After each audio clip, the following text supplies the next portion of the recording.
El tema de hoy, número 8, este sería el penúltimo tema de esta serie sobre la mentalidad de Jesús. Este tema 8 lo he titulado No rechaces la cruz.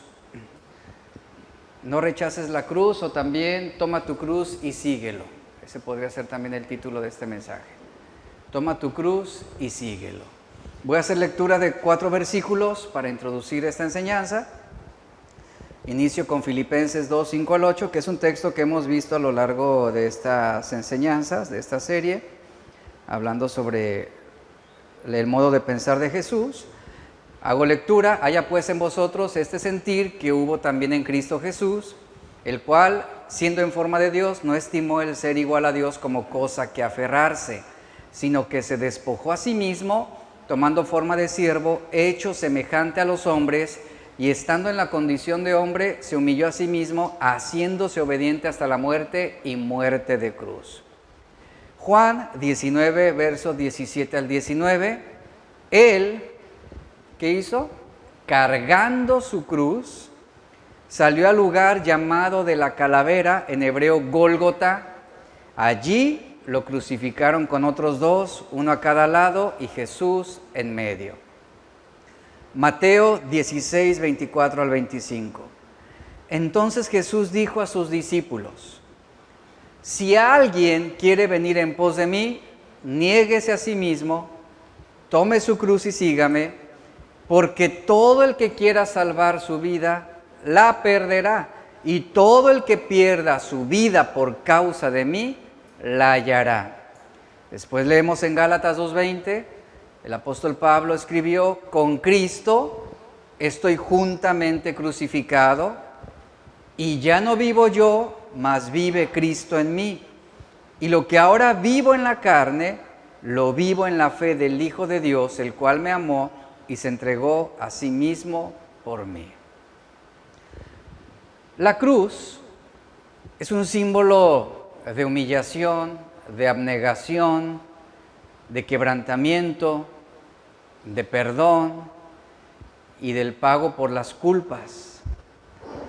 Muchas personas tienen una interpretación de la cruz como, hablando sobre la sociedad actual, hablan de su cruz, por ejemplo, en el sentido de la carga que deben llevar a lo largo de su vida.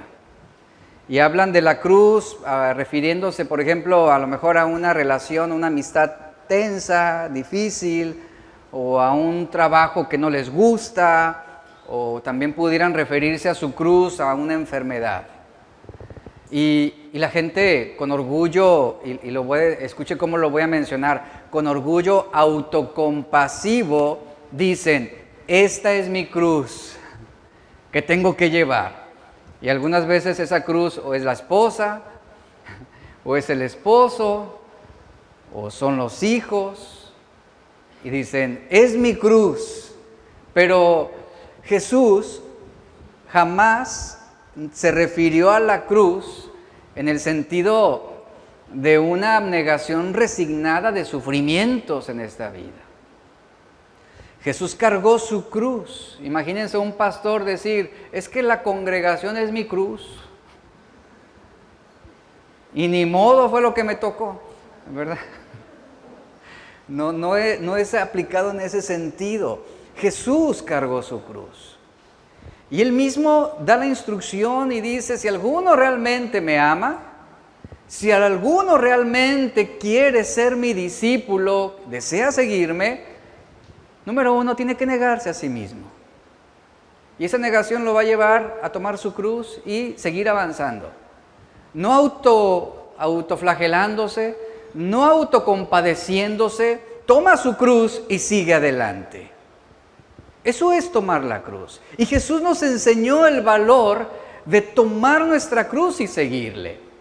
La mentalidad de Jesús, el modo de pensar de Jesús, el sentir de Jesús, ya lo vimos, estuvo en la humillación. Él no tuvo problema en abnegarse. Él se ofreció a sí mismo para ser crucificado. Y Él tomó su cruz cada día también. Y fue crucificado. Y la historia bíblica nos enseña que Jesús llevó su cruz hasta el Gólgota para ser crucificado. Y en ese contexto nadie pensaba en la cruz como símbolo de una carga de problemas o de situaciones que nosotros desechamos o que nos incomodan, que debemos llevar a través de los años. Para un cristiano del primer siglo, la cruz significaba una sola cosa: la muerte por la forma más dolorosa y humillante que los seres humanos podrían haber desarrollado. ¿Cuándo llevó Jesús su cruz? ¿Cuándo Él tomó su cruz? No solo en ese momento. Seguramente cuando Jesús fue más allá de simplemente cargar ese madero sobre sus hombros. Él caminó al Gólgota. Él enfrentó la hostilidad de los hombres mientras iba cargando su cruz. Nadie le aplaudió, nadie le agradeció, nadie le reconoció, nadie dijo: oh, qué admirable la buena obra de este hombre Jesús. Toma su cruz, se niega a sí mismo y Él sigue caminando hasta el Gólgota a pesar del desprecio de las personas. Y no renunció a ese plan. Él no se contuvo, Él no se retractó, Él no intentó dar un paso atrás como a lo mejor muchos lo haríamos. Él siguió hacia adelante.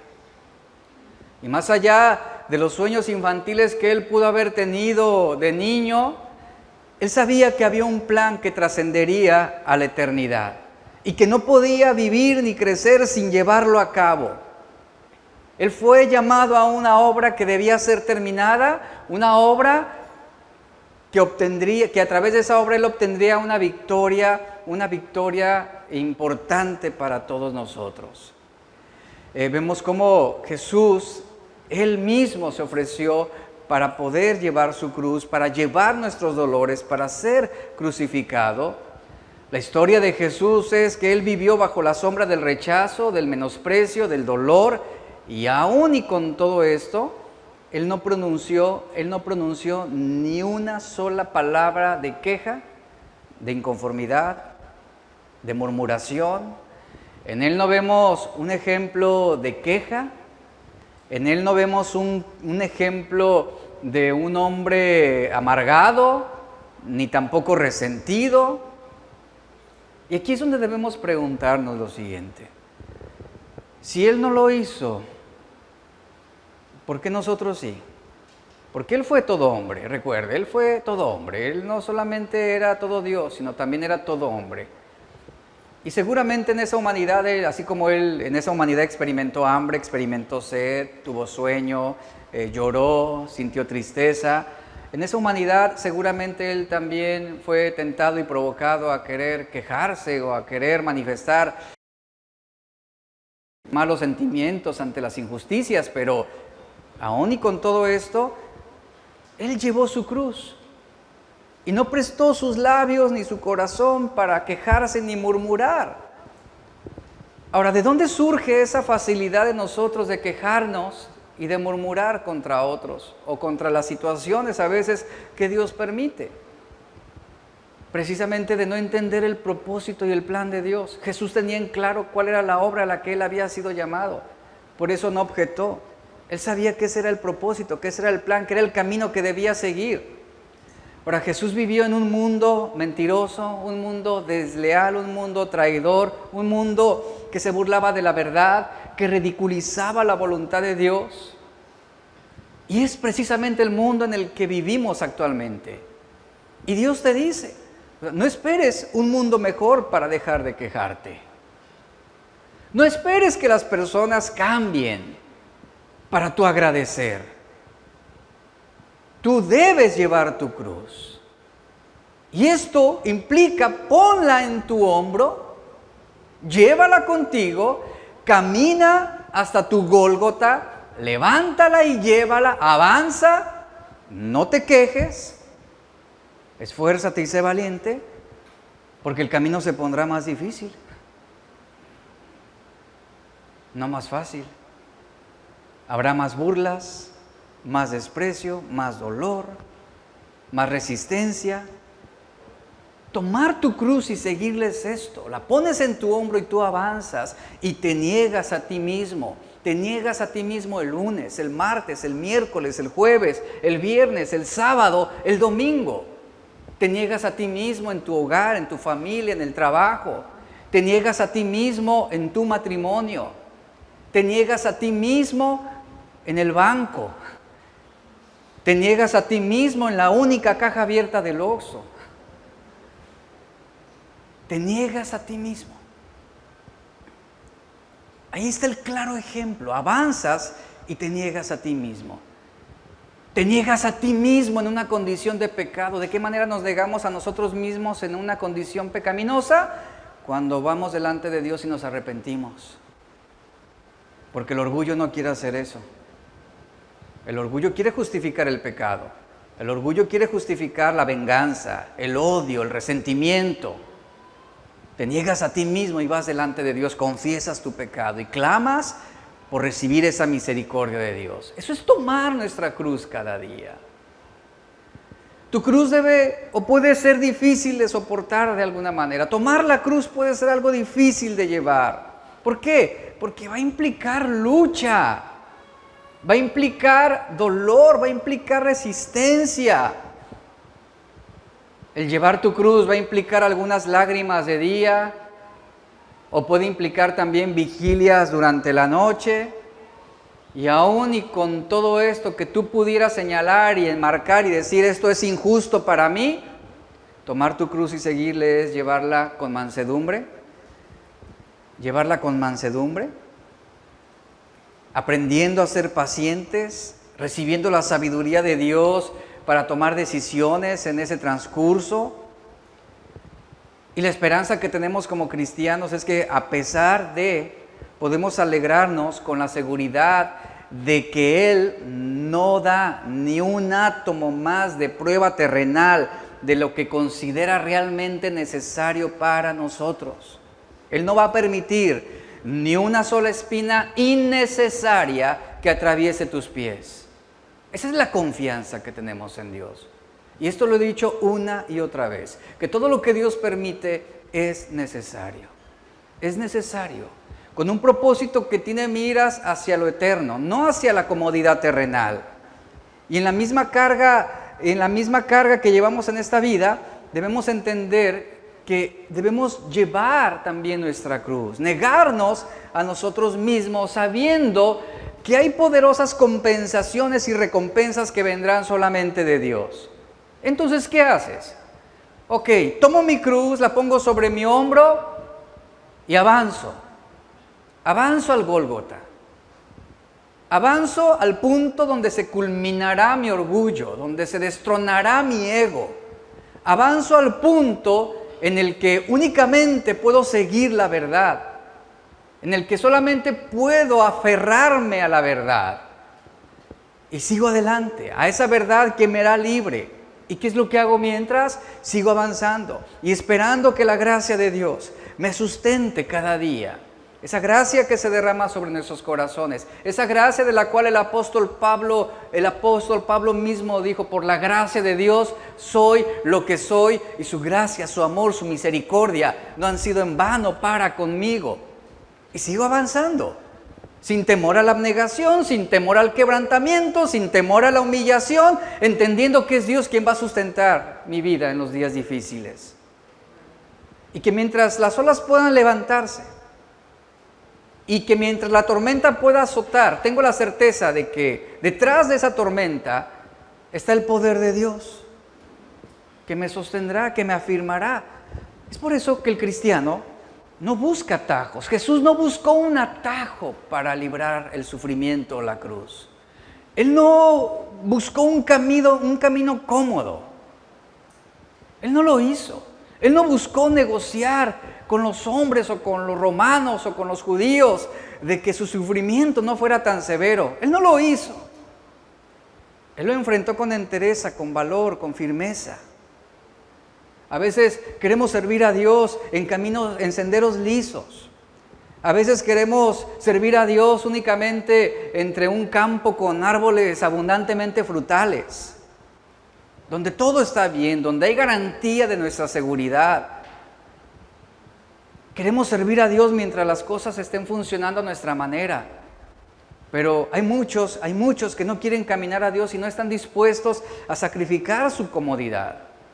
Y que cuando viene la adversidad, Cuando vienen las situaciones difíciles, no estamos dispuestos a negarnos a nosotros mismos. Y muchos lo que hacen es, dejan a Dios, abandonan su fe.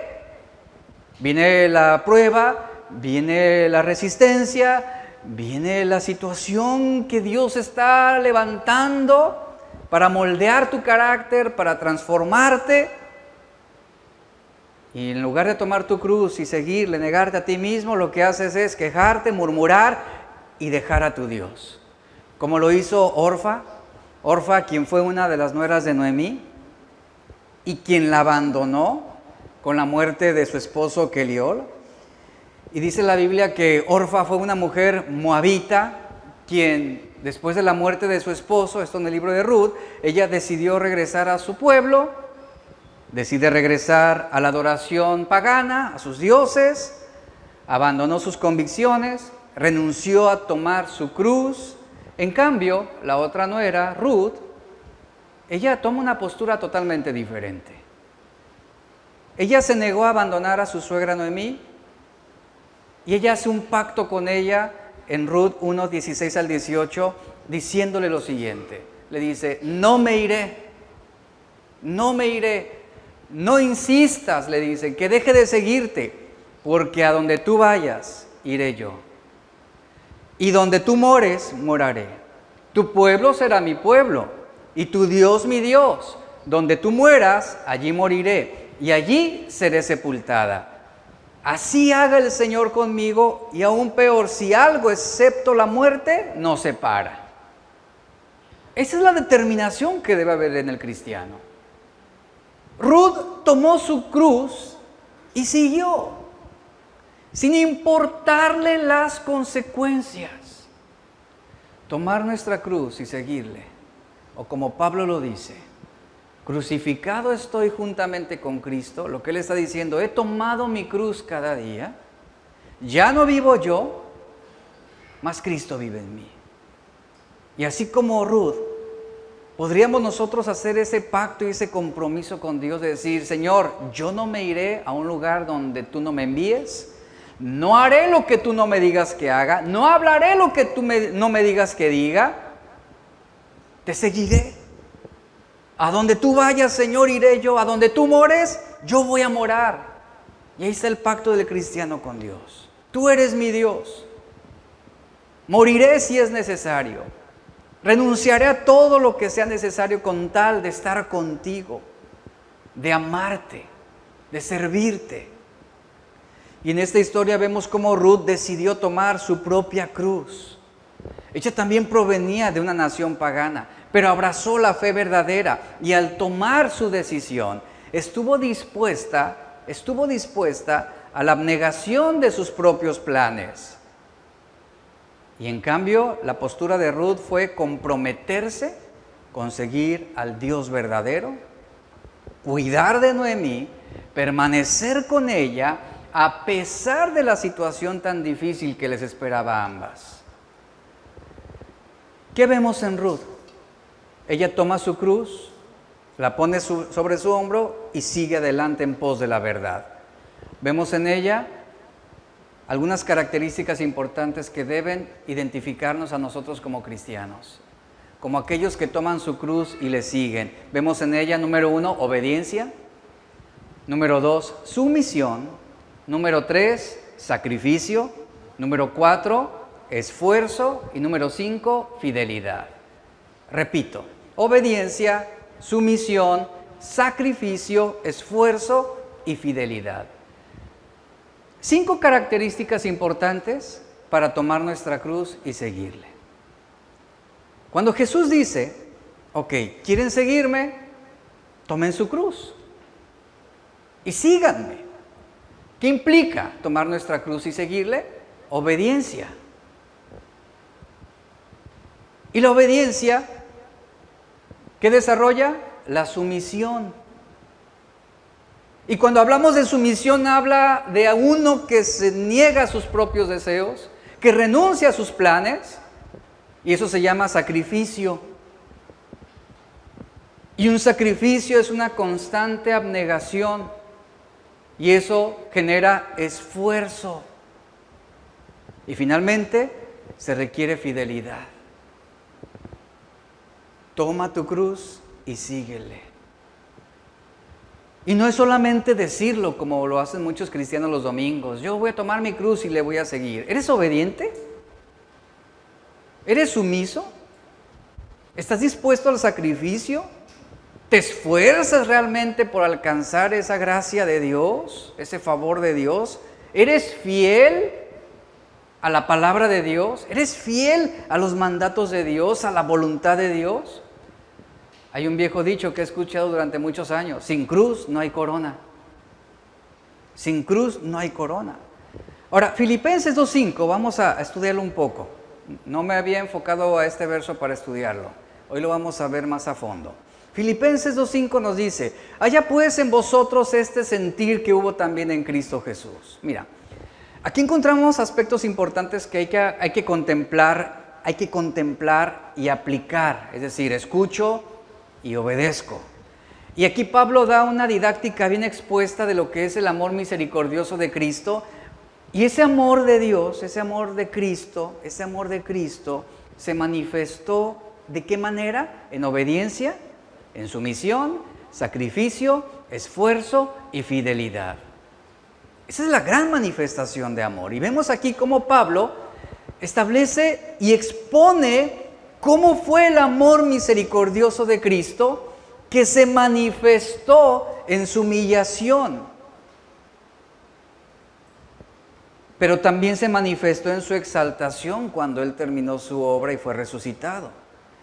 Y la proposición que hace Pablo es bastante clara respecto a Cristo.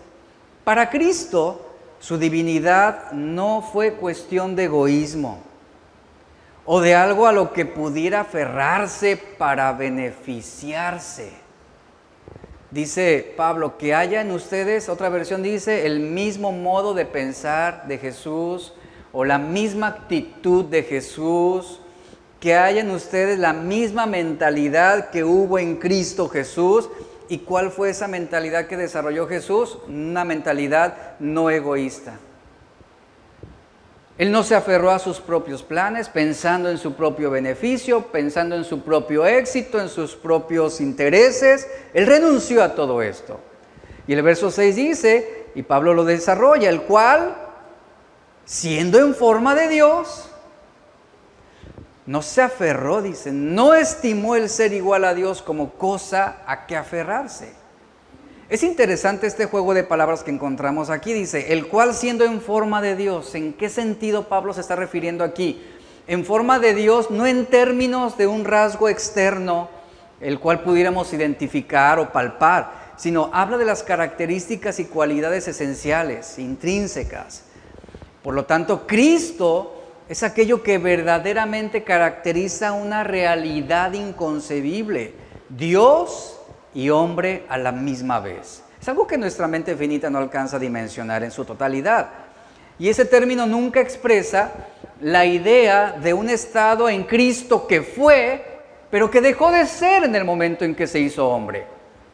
Él, en forma de Dios, dice, no estimó el ser igual a Dios, no se aferró a esa gloria que tenía en ese momento con el Padre. Porque la Biblia enseña que Cristo, antes de su humanidad, había tenido una existencia, dice Pablo, una existencia antes de su humanidad en forma de Dios. Esto no significaba que Cristo fuera como Dios sin serlo realmente. El argumento es, Él era Dios, dice Pablo. Él era Dios. Y el término forma que usa Pablo, la palabra griega morfe, significa naturaleza. Pablo está diciendo, siendo por naturaleza Dios. Dios. Esa es la posición enfática de Cristo, dice Pablo. La morfe, es decir, la forma, no tiene el significado de una apariencia externa, algo que pudiéramos visualizar. Esta expresión indudablemente afirma que Cristo fue esencial y naturalmente Dios. Por ejemplo, la naturaleza de cualquiera de nosotros, no cambia. Hablando sobre lo interno, un bebé, un niño, un joven, un hombre adulto, es el desarrollo que tenemos en la vida. Llegamos a la ancianidad y mantenemos nuestra misma esencia. Eso no cambia. ¿Qué cambia? El exterior. El exterior se va deteriorando, se va degenerando, va cambiando conforme van pasando los años, y describe lo que es una persona en su propia esencia y que no puede cambiarse. Y Pablo describe esa parte de una persona que en cualquier circunstancia, es decir, esa naturaleza, que en cualquier circunstancia permanecerá inmutable. Hablando, por ejemplo, ahora que la nueva naturaleza que tenemos en Cristo Jesús no va a cambiar. Hemos nacido de nuevo, hemos sido sellados por el Espíritu Santo, y así lleguemos a los 200 años, esa naturaleza espiritual se mantendrá, permanecerá inmutable. Esa es nuestra naturaleza, esa es nuestra morfe, nuestra forma. Y Pablo describe esa parte de una persona que en cualquier circunstancia, aún enfrentando la mutilación de un miembro de su cuerpo, esa naturaleza va a permanecer inmutable. Y es así como Pablo empieza diciendo que Jesús era esencial e inmutablemente Dios, que Él no cambió por haberse hecho hombre, que en su naturaleza Él seguía siendo divino. Esa es la expresión de la morfe, la forma de Dios. Y la proposición de Pablo, cuando él dice, siendo en forma de Dios, Pablo no está insinuando que Cristo fue una vez Dios, sino más bien que Él ya era, es decir, que siempre tuvo la naturaleza de Dios, que permaneció en forma de Dios o en naturaleza divina, porque lo cierto es que nunca Cristo renunció ni se despojó de su divinidad al hacerse hombre. En todo el transcurso de su vida terrenal, conservó total y completamente la naturaleza divina, su naturaleza, su esencia, conservó todos los atributos esenciales de la divinidad, y nunca la persona de Cristo se fragmentó o se redujo o cambió. Y cuando Pablo nos dice que al Cristo obedecer y hacerse hombre, lo que Pablo está diciendo es que Cristo obedeció a la humillación de su encarnación. Él obedeció al hacerse hombre, Él obedeció a pesar de la humillación que enfrentaría, del quebrantamiento, del dolor, del sufrimiento. Y eso queda claramente plasmado en la siguiente frase de Pablo que dice, no estimó el ser igual a Dios como cosa a que aferrarse. La palabra aferrarse que leemos aquí es un término en el original que significa apoderarse o tomar por la fuerza, o también significa usurpar o como tomar un botín. La idea que Pablo está transmitiendo con respecto a Jesús es que Jesús nunca se apoderó o tomó por la fuerza ese papel que se le atribuía como Dios. Él no usurpó esa posición. Y la idea que está transmitiendo es esta, que Cristo nunca se apropió injustamente del cargo, del título o de su identidad como Dios.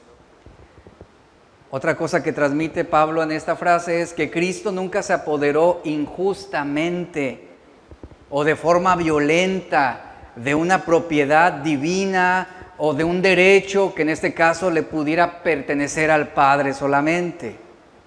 Pablo dice que Cristo no insistió en ser igual a Dios como un botín que Él debía retener para sí mismo, o como un usurpador que se apropia injustamente de algo. Aunque Cristo siempre fue igual a Dios, no rechazó la humillación, es lo que Pablo está diciendo.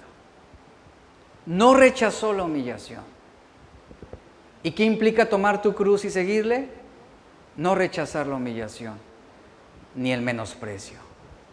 Y el ejemplo está aquí, que Él siendo Dios, estuvo en la disposición de humillarse y de ser quebrantado y de ser molido por manos de su propia creación. De eso nos está hablando aquí.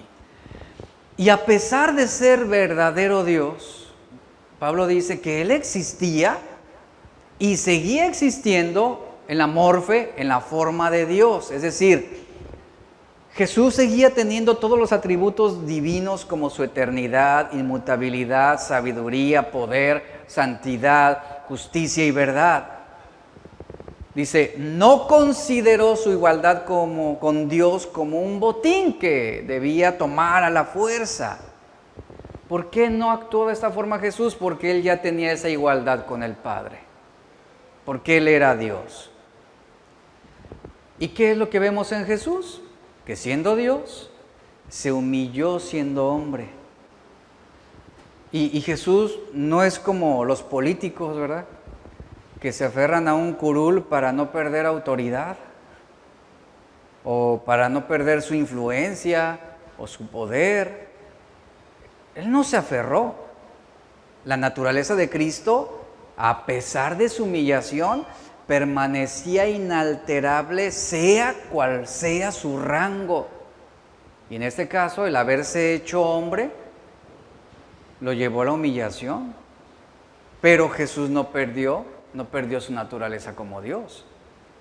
Él no renunció a su deidad en sí para convertirse en hombre, sino dejó, la expresión es que Él dejó a un lado el derecho de su gloria. Él no dejó de ser Dios. Él simplemente dejó a un lado ese derecho de su gloria. ¿Por qué lo hizo? ¿En sumisión a qué? A la voluntad del Padre. Y en obediencia al Padre, al hacerse hombre, ¿qué sucedió en la persona de Cristo? Se limitó su poder y limitó su conocimiento de alguna manera. Como hombre, estoy hablando como hombre. Porque Jesús de Nazaret estaba sujeto al lugar, estaba sujeto al tiempo, estaba sujeto a las necesidades humanas, como lo era el comer, el dormir, y a otras limitaciones que nosotros presentamos como hombres. En un sentido práctico, lo que nos enseña Pablo es que Jesús, siendo Dios, Él no extrajo provecho de su omnipotencia, ni de su omnisciencia, ni de su omnipresencia. Él enfrentó la vida, enfrentó la adversidad, enfrentó la cruz siendo hombre, sufrió lo mismo que tú y yo sufriríamos. Y aunque Él ya existía en forma de Dios, Pablo es bien claro, Él no consideró aprovecharse de que era igual a Dios o que era Dios. No se aprovechó, no hizo uso de sus atributos divinos para sacar provecho alguno. Como lo sabemos y lo mencioné, Cristo enfrentó la vida, enfrentó la tentación, enfrentó el sufrimiento, enfrentó el rechazo, enfrentó el menosprecio y enfrentó la muerte como un ser humano. Esa fue su humillación. Y vemos cómo realmente Él no buscó imponerse ante los hombres a través de su poder, sino a través de su humillación fue que Él enseñó. A través de su amor es que Él predicaba, que Él era ejemplo de amor, de compasión, de misericordia hacia los demás. Luego dice Filipenses 2:7 que se despojó a sí mismo, tomando forma de siervo y hecho semejante a los hombres. Ahora, ¿en qué sentido Cristo se despoja a sí mismo? ¿Cuánto se despojó de sí mismo? No significa que abandonó alguno de sus atributos divinos, no significa que Él se deshizo de su divinidad. Al ser Dios no puede abandonar su deidad. Es imposible que Él deje de ser. ¿Quién es Él? Es imposible. Aquí la clave es en el verbo en griego que es vaciar. Dice, Él tomó la forma de siervo, Él se despojó, esa palabra, se despojó a sí mismo, que es el verbo keno en el griego, que significa vaciarse, denigrar o dejar sin efecto. Eso es muy importante. Lo que Pablo dice, que Jesús se despojó a sí mismo, es decir, se vació de sí mismo, quedó vacío de sí mismo, se denigró a sí mismo. Esta idea se usa al sacar el contenido, por ejemplo, de un contenedor para dejarlo vacío y de derramar su contenido hasta que no quede nada dentro, donde vaciamos un bote o una cubeta. Es la expresión que está usando Pablo. Y aquí usa Pablo la palabra más gráfica posible para que nosotros podamos entender o aclarar en nuestra mente lo que representó la humillación de Jesús. Y Pablo está usando esta palabra. Cristo por amor se vació, por decirlo de esta forma. Se vació de su divinidad para asumir su humanidad. Él se despojó de su gloria eterna y obtuvo una existencia relacionada con el tiempo. La forma de Dios por la forma de siervo y de esclavo. Abandonó su aspecto divino y asumió una humanidad real y carnal. Ese despojo al que Pablo está refiriéndose sobre Jesús fue lo que ahora lo interpuso entre Dios y los hombres.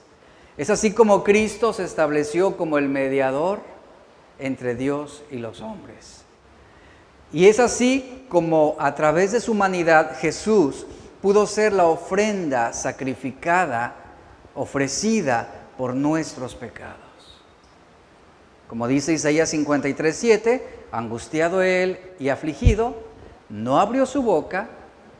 Como cordero fue llevado al matadero y como oveja delante de sus trasquiladores enmudeció y no abrió su boca. Otro verso que hemos leído repetidas ocasiones. Ahora, podemos preguntarnos ¿cómo pudo suceder esto? ¿Cómo Jesús pudo hacer semejante cosa? ¿Se despojó a sí mismo? Ese despojo de su gloria como Dios lo llevó a sentir la fragilidad humana en todo esplendor. Experimentó lo que era tener sed, experimentó lo que era sentir que se muere de hambre, experimentó el agotamiento y el cansancio físico, experimentó la angustia, las lágrimas, el sufrimiento, la traición, experimentó el dolor y la muerte. Entendamos esto, que mientras Dios no se hubiera hecho hombre, realmente, y entendamos esto, a la divinidad no le afectan nuestras traiciones, a la divinidad no le afecta nuestra deslealtad. Aún si todos nosotros negáramos a Cristo en este momento, Él no deja de ser Dios y Él no se ve afectado en su esencia, ni en su amor, ni en su paciencia. Y aún vamos más allá, aún si toda la humanidad se pusiese de acuerdo y decidiera negar a Dios, Él no se ve afectado de ninguna manera. Él sigue siendo Dios. Él no experimenta malos sentimientos en su divinidad debido a nuestra traición o a nuestra deslealtad o a nuestra desobediencia. O sea, Él no se ve afectado, Él no se ve dolido y desorientado. Él sigue siendo Dios. Pero cuando Jesús se hizo hombre, Él obtuvo una perspectiva diferente de las cosas. Ahí está su humillación. Ahora esa humanidad lo lleva a sentir, a percibir, a oler, a observar los dilemas de la fragilidad humana, experimentar la sed, el cansancio, el agotamiento, la traición. O sea, imaginen lo que para Jesús representó la traición de uno de sus discípulos, el dolor que le produjo en su carne, la negación de Pedro, un hombre que aseguraba lealtad, aseguraba valentía para impedir que él sufriera a toda costa.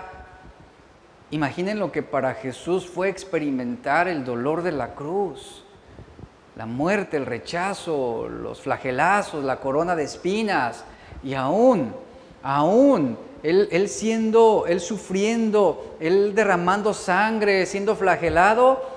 Cuán difícil habrá sido para la humanidad de Jesús el darse cuenta que los hombres seguían mofándose y burlándose en su sufrimiento, que no había compasión en ellos por un moribundo.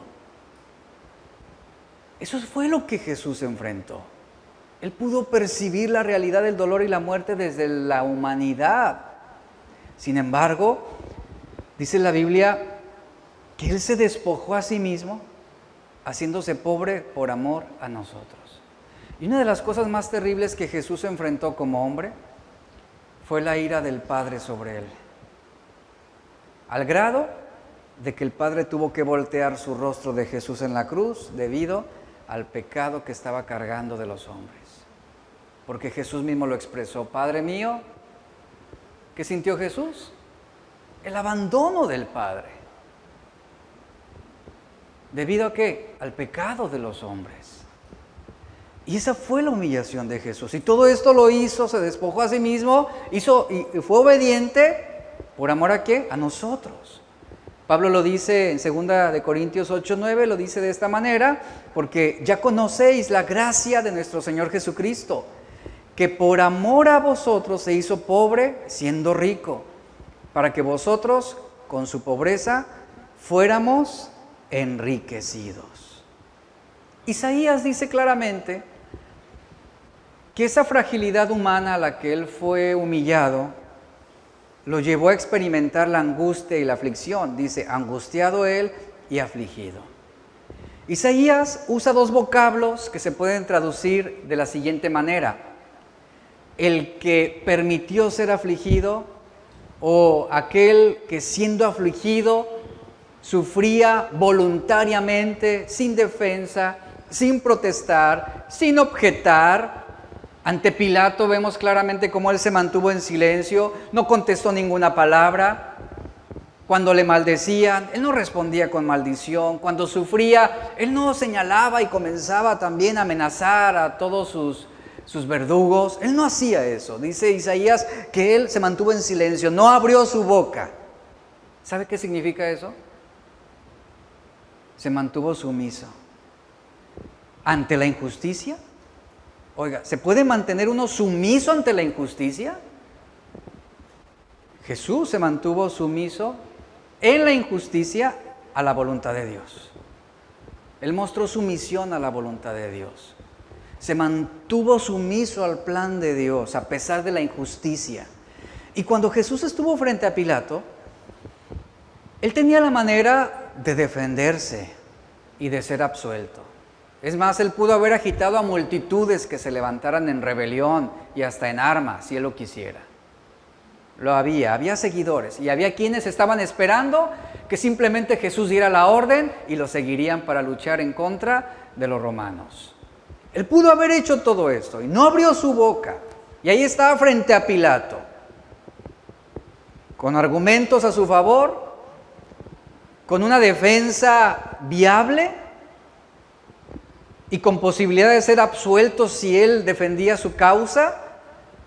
Pero ¿qué hizo Jesús? Decidió no hacer nada en beneficio propio.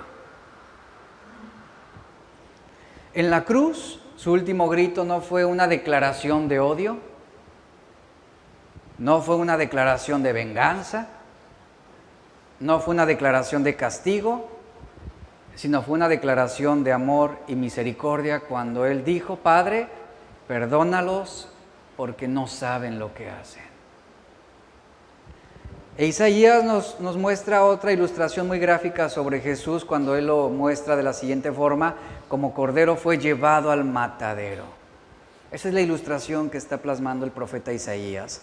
Para sacrificar a un cordero y dejarlo completamente inmóvil e indefenso, ¿sabe qué debe suceder? Deben atar sus patas traseras y delanteras. La víctima debe quedar inmovilizada. Y es lo que está ilustrando Isaías. Ahí está el Cordero de Dios, ahí está Jesús, tirado, inmovilizado, totalmente humillado. Y así como la oveja, que en el momento en que está inmovilizada de sus piernas, vienen con el cuchillo, la degollan, derramamiento de sangre, esa oveja agoniza por unos minutos y se desangra hasta su muerte. Es la ilustración que da el profeta Isaías sobre Jesús. Como dice Hebreos 9:22, sin derramamiento de sangre no sería posible la remisión de los pecados. E Isaías dice: y como oveja, delante de sus trasquiladores enmudeció y no abrió su boca. La completa sumisión de Jesús como siervo, haber sido una oveja ante sus trasquiladores, habla de su completa humillación. Es decir, Cristo quedó a merced de manos de hombres malvados y perversos. Y Dios, en su plan eterno, Él decide salvar al mundo, decide salvar a los hombres mediante un siervo humilde, un siervo sufrido, en vez de un rey glorioso o de un militar divino. Él usa un siervo humilde. La idea es totalmente contraria al orgullo humano, a la manera de pensar del mundo. Sin embargo, la gloria de Jesús se manifiesta a través de su obediencia, de su humildad, de su sufrimiento y de su misericordia para todos nosotros. Y el profeta Isaías nos dice que Él se hizo pobre para que fuéramos enriquecidos. Y como Pablo lo dice en Filipenses, Él tomó la forma de siervo. Aquí está el núcleo de la encarnación, la forma de siervo. Esto en contraste a la forma de Dios. Asumió, dice Pablo, la forma de un esclavo. Y Pablo quiere decir que cuando Jesús se hizo hombre, no se limitó a representar un papel, no adquirió un aspecto solamente, sino que mostró una verdadera naturaleza humana. Los dioses griegos, según la mitología, se presentaban como hombres que ostentaban sus privilegios divinos, y Jesús fue y se mostró totalmente contrario a lo que los hombres hubieran esperado. Él se hizo hombre verdaderamente y se humilló. Pero hay algo más importante todavía aquí. Dice Pablo que vino a ser semejante a los hombres. Haciéndose en todo es la expresión o la traducción, haciéndose en todo como los hombres. Esa es la traducción de esas palabras. Esta segunda proposición indica el objetivo. Este verbo describe un estado que no es permanente. La idea es la de llegar a ser, hacerse, y describe una fase de cambio que es totalmente real, pero que va a pasar. Es decir, la condición humana de Jesús no era un estado suyo permanente. Él no moriría, Él resucitaría y asumiría su gloria eterna. Fue absolutamente real su humanidad, pero transitoria, temporal. Y por eso Pablo enfatiza esto, fue hecho semejante a los hombres. Y dice Filipenses 2:8, y estando en la condición de hombre, se humilló a sí mismo, haciéndose obediente hasta la muerte y muerte de cruz. ¿Esto de qué habla? Esto que Pablo está mostrando aquí, esto habla del empobrecimiento de Cristo, por decirlo así. Estando en la condición de hombre, nos habla del verdadero estado de la existencia de Cristo. Si el haber sido hombre era un acto de humillación, más lo fue el haber usado su humanidad para morir en una cruz. Y Pablo reitera, se humilló a sí mismo. El énfasis está puesto en la decisión tomada por Jesús. Una decisión que implicaba la humillación. ¿Qué implicaba esa decisión? Tomar su cruz, ponerla en su hombro y caminar hasta el Gólgota. Se humilló a sí mismo, es decir, no fue obligado, no fue impuesto por nadie, sino que por su infinito amor y su grandeza, Él expresó ese amor, esa misericordia y esa compasión a través de su humillación. Y como hombre, dice la Biblia, se humilló a sí mismo y obedeció a Dios hasta las últimas consecuencias, esto es, hasta la muerte. Y Pablo refiere lo siguiente, haciéndose obediente hasta la muerte y muerte de cruz. ¿Y en manos de quién murió? ¿En manos o por manos? Por manos de sus propias criaturas. La criatura quitándole la vida a su creador. Es lo que está diciendo aquí. La propia obra de sus manos resultaron ser sus ejecutores. Esa cruz era la peor manera de presentar al Mesías. ¿Por qué? Porque la cruz representaba la manera más vulgar para morir. El morir en la cruz era algo escandaloso, era algo que denigraba a toda una familia, a toda una generación. Y la cruz estaba reservada únicamente para esclavos, para rebeldes, insurrectos. Y este método de tortura y ejecución era algo muy común entre los romanos. Era una tortura que consistía en inmovilizar a la víctima clavándola o amarrándola a la cruz, y ahí permanecía colgada hasta su muerte en un acto de humillación pública y de burla. En otras palabras, la cruz representaba un espectáculo público, algo en lo cual la gente podía divertirse, deleitarse. Aún familias llevaban a sus hijos para presenciar semejante atrocidad y burlarse del criminal o burlarse de la víctima. El criminal, en otras palabras, era la mofa y era la burla de la gente. Y ahí estuvo Jesús. Todo lo que antecedió a la muerte de Jesús realmente es indecible. No hay calificativo para describir su humillación, ya que fue arrestado injustamente, fue condenado injustamente, fue azotado sin escrúpulos, le dieron puñetazos, le escupieron el rostro, desfiguraron su rostro. Es lo que dice Isaías 52:14, de tal manera que fue desfigurado de los hombres su parecer. Esto habla de su forma, su aspecto. Isaías describe que causaba horror, causaba asco verlo. Había una fealdad en él, en ese rostro desfigurado. Y como dice Isaías, él perdió su hermosura, que era más que la de los hijos de los hombres. Y fue tanto su maltrato que no parecía un ser humano, dice Isaías. Escupieron su rostro, se burlaron, apostaron por sus ropas, la corona de espinas que era una mofa, una expresión grosera de aquella época de burla. Y ya clavado en la cruz no tuvieron ni siquiera lástima. Y como decimos en nuestra cultura, lástima sentimos por los perros. Pues ni siquiera eso. Ni siquiera hubo lástima por él, al contrario, lo seguían tratando con desconsideración, con desprecio. Cuando tuvo sed, en lugar de darle agua, le dieron a beber vinagre mezclado con hiel, una bebida amarga que acentuaba todavía aún más la sed. Pero después de haberlo probado, dice la Biblia que él lo escupió, no quiso beberlo.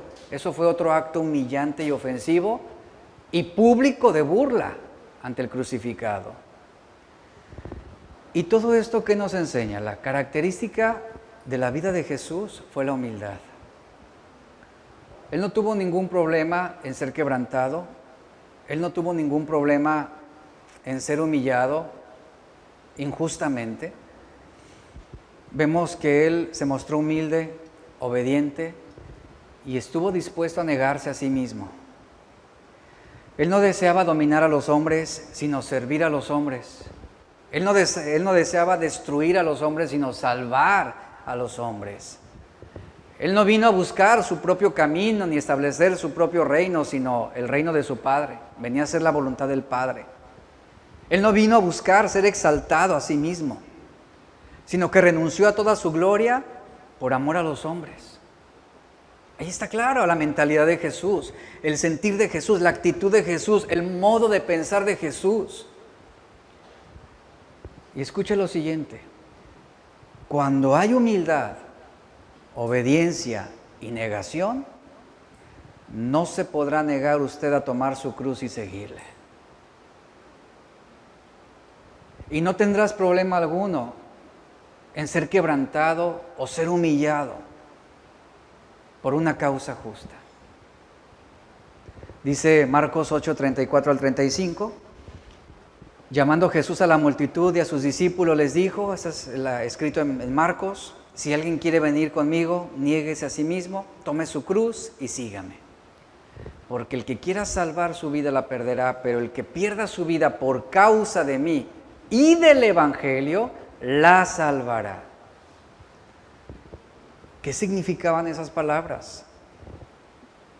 ¿Qué sentido tenían esas palabras para quienes fueron escritas en aquella época? Lo primero es que esas palabras fueron escritas para una multitud que estaba escuchando a Jesús. Y de manera especial para aquellos que habían decidido seguirle o que estaban haciendo una evaluación sobre los beneficios de seguir a Jesús. En aquella época, bueno, en ese momento Jesús ya gozaba de popularidad, estaba siendo reconocido por los hombres, su fama se extendió por toda la región. Entonces los hombres evaluaban y decían, bueno, creo que hay beneficios si lo seguimos. En este momento Él es muy importante, es más, hasta los romanos hablan sobre Jesús. Es alguien a quien debemos seguir. Es un líder que debemos considerar para poder seguirlo y si es necesario luchar a favor de Él y por Él para la liberación de Israel de la opresión romana. Entonces los hombres comienzan a evaluar y ¿lo seguimos o no lo seguimos? Hacen su análisis y Jesús lo que hace es, con esas palabras, mostrarle con toda claridad lo que realmente representa seguirlo a Él. No es como los hombres estaban pensando, o es como algunos piensan hoy, si yo sigo a Jesús, entonces Dios me va a dar dinero. Si yo sigo a Jesús, entonces prosperaré, me irá bien, mis problemas terminarán, la vida me será más fácil en esta tierra. ¿A cuánto les prometieron un cristianismo así? Seguramente aquí hay algunos que así les prometieron y que así fueron de alguna manera presionados a venir al cristianismo. Es que a mí me dijeron que si yo seguía a Jesús, mis problemas terminarían, que si yo seguía a Jesús, mi matrimonio se arreglaría, que si yo seguía a Jesús, no tendría problemas económicos. A mí me dijeron que si yo seguía a Jesús, no perdería mi casa o me sanaría de mi enfermedad. A mí me lo dijeron, me lo prometieron. Y usted hace esa evaluación y dice, conviene seguir a Jesús. ¿Cómo que no? Pues, oye, ¿me va a cancelar mi deuda con el banco? Claro que lo sigo, me conviene. Ese tipo de evaluaciones hacían los hombres cuando Jesús dice esas palabras. Pero Jesús va y les dice la realidad de lo que implica el seguirlo. Y Él les dice, no es como ustedes piensan, hay un alto costo por seguirme. Ahora, en vez de Jesús, o lo que haría cualquier otro político o cualquier otra persona, lo que haría era bajar el estándar para que todos le sigan. Hacer fácil, adaptable su mensaje. ¿Se da cuenta que los políticos nunca hablan de que vamos a sufrir o que vamos a padecer o que tenemos que enfrentar tiempos de crisis? No hablan de esas cosas. ¿De qué nos hablan? Habrá más trabajo, más dinero, el pueblo se enriquecerá. De eso hablan. ¿Por qué? Porque ponen un estándar muy elevado. Nos llevan a idealizar lo que sería una vida si ellos nos dirigen. Pero Jesús no intenta hacer esas cosas. Él no dice, si tú me sigues te irá bien en esta vida.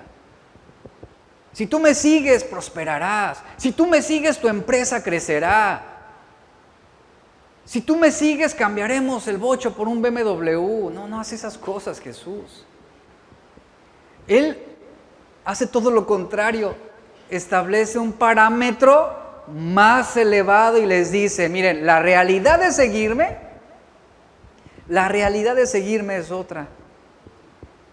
En vez de bajar el estándar para que todos lo siguieran, Jesús define lo que es en realidad ser un discípulo, identificando a los verdaderos seguidores entre aquellos que querían seguirle solo por conveniencia personal. Y Jesús les dice, si alguno quiere venir conmigo, niéguese a sí mismo, renuncie a sus planes,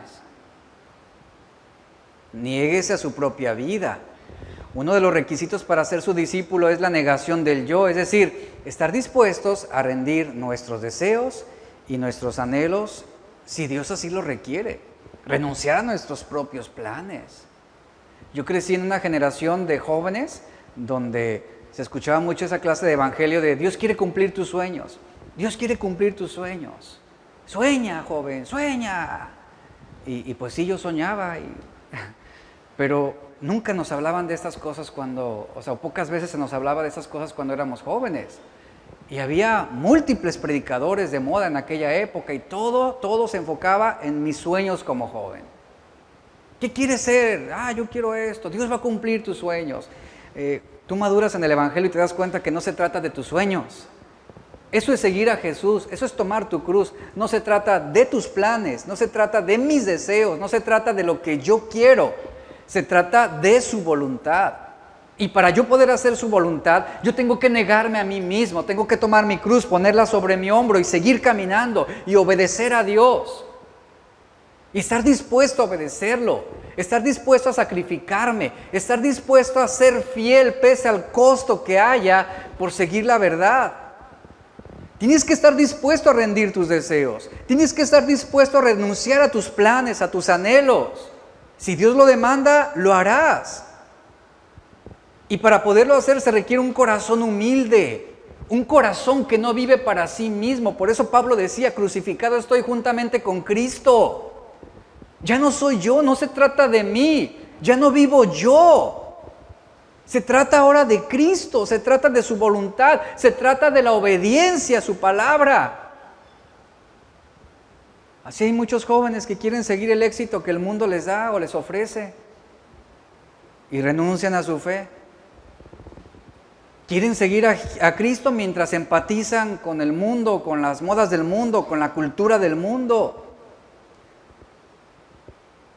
Pero hay una verdad importante. Cristo no admite competidores. Y la Biblia es clara. O amas a uno o amas al otro. O sirves a Dios o sirves a las riquezas. Pero no puedes servir a ambos. Jesús no comparte su trono con nadie. Él no va a compartir nuestro corazón absolutamente con nadie más. Es al único que tenemos que agradar, al único que tenemos que servir. Y el Evangelio no puede reducirse a nuestra conveniencia. Por eso, tenemos que estar dispuestos a tomar nuestra cruz, negarnos a nosotros mismos y seguir adelante.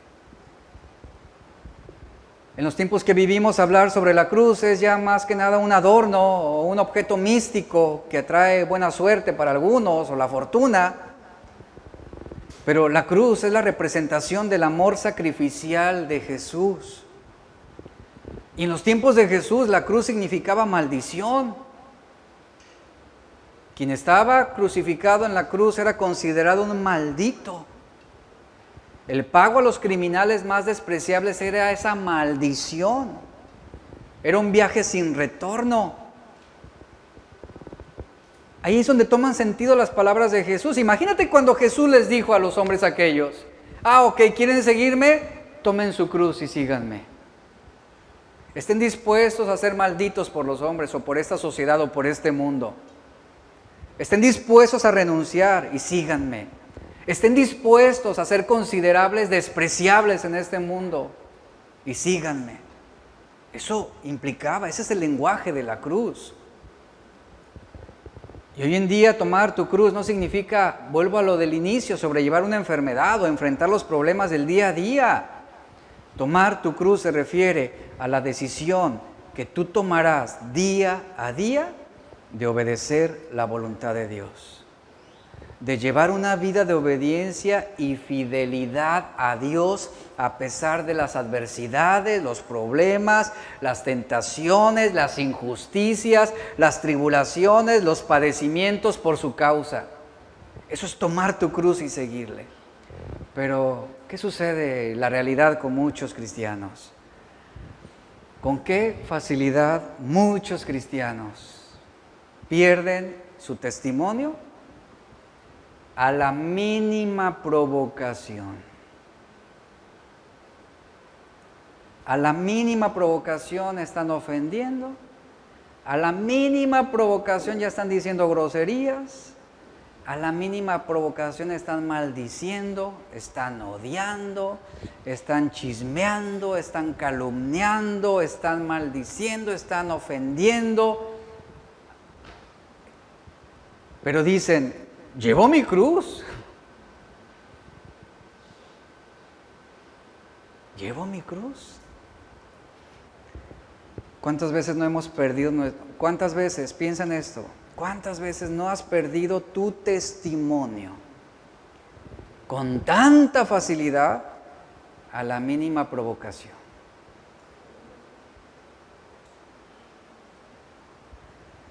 Vivimos un tiempo donde podemos predicar la palabra y ser ejemplo, sin ser perseguidos como en los tiempos de los apóstoles.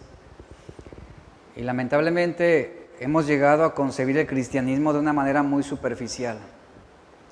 Pero para los hombres de aquella época que escucharon de la boca de Jesús, si ustedes quieren seguirme, deben tomar su cruz y seguir adelante, deben obedecerme. ¿Sabes qué representaba eso? A ellos les costaba sus vidas. A ellos les costaba sus vidas. Ahora me hago esta pregunta. ¿Qué tanto amamos nuestra vida como para no negarnos a ella? ¿Qué tanto nos amamos a nosotros mismos como para no rendirnos totalmente a Cristo? Porque el que quiera salvar su vida, la perderá. Pero el que pierda su vida por causa de mí y del Evangelio, la salvará. Mire, tarde o temprano, y esto ya lo hemos visto y lo sabemos, todos tendremos que enfrentar la muerte. Todos. ¿Ha pensado en el día que usted va a morir? Piénselo. Ay, cruz, que se vaya el diablo, que venga. Piense en el día que usted va a morir. Es algo inevitable, usted lo va a enfrentar. Y eso no es atraer pensamientos negativos y de muerte, no, es algo que usted va a enfrentar. Usted va a morir, ¿sabía? Algunos más pronto que otros. No sabemos quién. Pero todos vamos a morir y todos vamos a enfrentarnos con la muerte. Y no importa cuánto tú cuides esta vida, tú no la vas a poder retener. De eso habla Jesús. Sería muy necio de nuestra parte aferrarnos a algo que se nos va a quitar. No me quiero morir. Pues se va a morir. Y prepárese para morir. Ese es el mejor consejo que le puedo dar. Así como se prepara para estudiar, así como se prepara para ser licenciado o doctor, también en esta vida tenemos que prepararnos para morir. Y ese es algo que debemos entender, ese es el desafío. Yo no me debo comportar como un necio, decir, no, me aferro a que no me voy a morir. Vamos a enfrentarnos a esto. Tomar tu cruz y seguirle es más que decir, vivo sufriendo por mi fe, o vivo sufriendo por mi mujer, ¿verdad? Tomar tu cruz es más que eso. Debemos ser hombres y mujeres que estemos dispuestos a perderlo todo aquí, sabiendo que lo que nos espera en la eternidad no se compara con lo que vamos a adquirir en esta vida. La fe de los amigos de Daniel, estoy terminando, los llevó a tomar su cruz. Estuvieron dispuestos a ir al horno de fuego antes que ser infiel a Dios. ¿Qué hicieron ellos? Tomaron su cruz, la pusieron sobre su hombro y caminaron hacia el horno de fuego. Tomaron su cruz y no resistieron, no se negaron, no maldijeron, no murmuraron. Mira, seguramente no te va a tocar una prueba así en esta vida, pero lo que sí te va a tocar es que vas a ser provocado a maldecir. Lo que sí vas a enfrentar es esa provocación a pecar, o a ofender, o a lastimar. ¿Qué tienes que hacer? Tú tomas tu cruz y sigues adelante. Tomas la decisión día a día de no maldecir, de no murmurar, de no rebelarte, de decir no al pecado, muriendo a ti mismo, a tus deseos, y decides día a día seguir a Dios, obedecer a Cristo, su palabra y su voluntad, sin importar cuál sea el costo. Eso es lo que significa tomar tu cruz. Tomar decisiones para el beneficio de Dios y su causa, sin reparar en el costo que esto obtendrá. ¿A qué nos lleva esto? Que Dios nos use donde Él quiera, iglesia. Sin importar lo que nos toque entregar o dejar, porque el seguir a Cristo lo vale, ¿cierto? el seguir a Cristo es conveniente y es lo mejor para nosotros. En Lucas 9, 57 al 62 leemos una historia, dice, yendo por el camino, hubo un hombre que se acercó con él, le dijo, Señor, te seguiré a donde quiera que vayas. Jesús le dijo, las zorras tienen guaridas y las aves de los cielos nidos, pero el Hijo del Hombre no tiene dónde recostar la cabeza. Y dijo a otro, sígueme. Él le respondió, Señor, deja que primero vaya y entierre a mi padre. Eso significaba esperar a que muriera el padre y recibir la herencia. Jesús le dijo, deja que los muertos entierren a sus muertos, pero tú vete a anunciar el reino de Dios. Entonces también dijo a otro, te seguiré, Señor, pero déjame que me despida primero de los que están en mi casa. Jesús le contestó, ninguno que habiendo puesto su mano en el arado, mira hacia atrás, es apto para el reino de Dios. En esta historia tenemos 3 hombres con 3 buenas intenciones, 3 hombres con 3 buenas intenciones que parecían dispuestos a tomar su cruz y seguirlo. Pero cuando Jesús los cuestiona más adelante, vemos que su compromiso fue a medias en el mejor de los casos. Ellos fallaron al no medir el costo de seguirlo. ¿Por qué? Porque ninguno estaba dispuesto en ese momento a tomar decisiones a favor de la voluntad de Dios. Ninguno estaba dispuesto a renunciar a su comodidad o a la herencia o a su futuro, a su reputación en ese momento.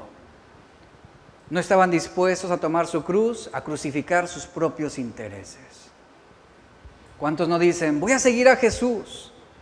¿Sabes qué implica a veces seguir a Jesús? Vas a enfrentar la pérdida de los amigos, la familia, la reputación, a lo mejor el trabajo, o posiblemente en algunos casos hasta la vida por seguir a Jesús. Este llamado es lo que Jesús quiso decir cuando Él dijo, toma tu cruz y sígueme. Yo te pregunto, ¿estarás realmente dispuesto a tomar tu cruz y seguirle? Considera lo siguiente. ¿Estarás dispuesto a seguir a Jesús si esto implica perder a tus amigos más cercanos? ¿Estarás dispuesto a seguir a Jesús si esto implica el tener que ceder para perdonar o para pedir perdón ante un ofensor? ¿Estarás dispuesto a seguir a Jesús si esto significa que perderás tu buena reputación delante de los hombres? ¿Estarás dispuesto a seguir a Jesús si esto significa renunciar a tu trabajo? ¿Por motivos que pudieran corromper tu testimonio? ¿Estás dispuesto a seguir a Jesús si esto significa perder tu vida? Reflexiónalo. Nuestro compromiso con Cristo significa tomar la cruz cada día, cada día. Jesús siguió su llamado de muerte, asimismo Él tomó su cruz y Él siguió hasta el Gólgota sin importarle su vida. Esto mismo debe ser para nosotros. O sea, realmente podemos tomar decisiones día a día sin que nos importe nuestra vida, sino que nos importe el obedecer la voluntad de Dios. Por eso Jesús dijo, el que quiera salvar su vida, la perderá. Y todo el que pierda su vida por causa mía, la encontrará, la hallará. ¿Cuál fue la actitud de Jesús? ¿Cuál fue el modo de pensar de Jesús? Él tomó su cruz y siguió adelante sin importar las consecuencias. ¿Estás dispuesto? Les dejo con esta pregunta. Póngase de pie, por favor, y vamos a orar. Señor, te damos gracias. Gracias por tu palabra que hoy nos enseña, tu palabra que hoy nos instruye. Y oramos para que nos ayude, Señor. Hay tanto lo cual necesitamos reflexionar, tantas cosas que necesitamos meditar en este momento sobre nuestro compromiso de fe, porque es probable que podamos ser fieles congregantes, que podamos venir a esta congregación y ser fieles domingo a domingo, semana a semana, y sin embargo no tener la disposición de tomar nuestra cruz y seguirte. Esta fue la forma de pensar de Jesús. Esta fue la mentalidad de Jesús. Él no tuvo temor a la humillación ni a la abnegación con tal de obedecer al Padre. Este debe ser nuestro sentir también en esta mañana. Esta debe ser nuestra actitud. Obedecer sin importar las consecuencias. Sigue enseñándonos y que tu Espíritu Santo redarguya nuestros corazones en aquellas áreas en las que necesitamos afianzar nuestro compromiso de fe. Bendice esta congregación, bendice nuestra iglesia, bendice cada familia aquí representada, Señor. Y oramos para que tu propósito y tu voluntad sigan cumpliéndose en nuestras vidas y en nuestras familias. En el nombre de Jesús.